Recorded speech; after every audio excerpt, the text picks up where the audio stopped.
Today in part 3 we're going to talk about how to procure water in the wilderness, and this is really one of the most important skills that we can teach our kids for survival, because you only got 2 or 3 days tops without water, and if you're expending a lot of energy walking around, it'll go even quicker. So we got to teach our kids how to get water safely from streams and creeks and rivers and things like that.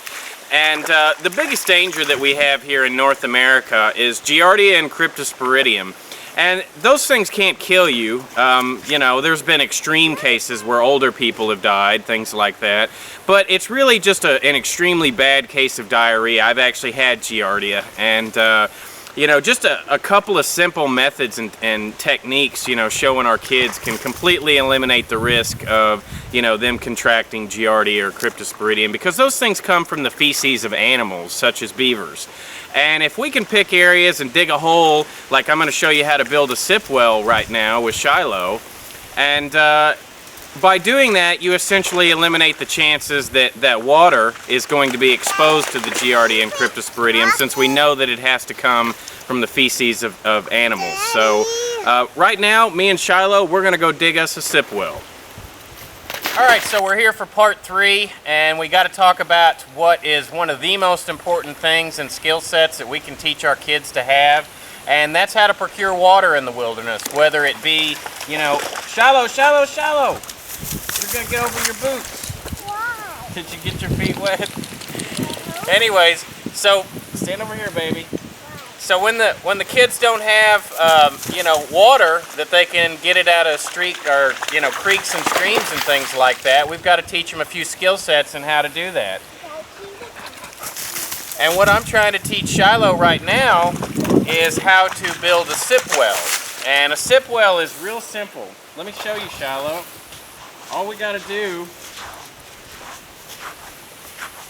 is dig a hole right next to the water with a stick.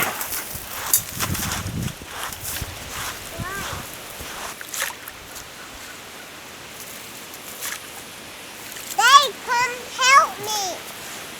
Okay. Alright, don't get your feet in it, because we don't want to make it dirty.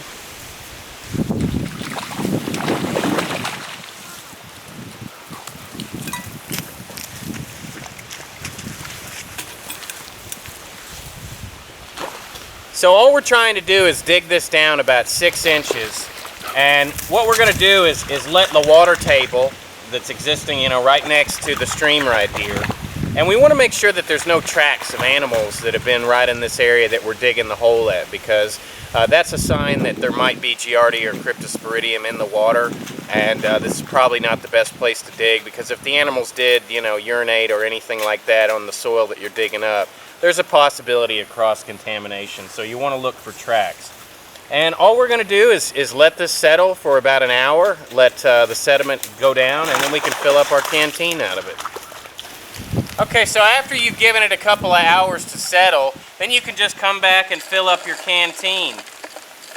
And this isn't a perfect way. I mean, there's still going to be things like sediment, but really the main issue is just to make sure that you don't get any Giardia or Cryptosporidium contamination in your water, because that's really the two biggest things that we have to watch for in North America. There's always going to be bacteria. I mean, you get E. coli and different things in city water. Really the trick about water procurement in the wilderness is reducing your overall risks and chances of catching some kind of bug. So using a technique like this, while it's not 100% foolproof by any means, it's going to reduce your risk a lot.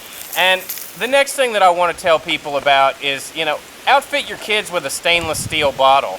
And this is really like a water purifier in itself, if we understand how to, make fire also. Because in the next video, I'm going to teach Shiloh how to make fire, and then we're going to set this in there and, show her how to boil.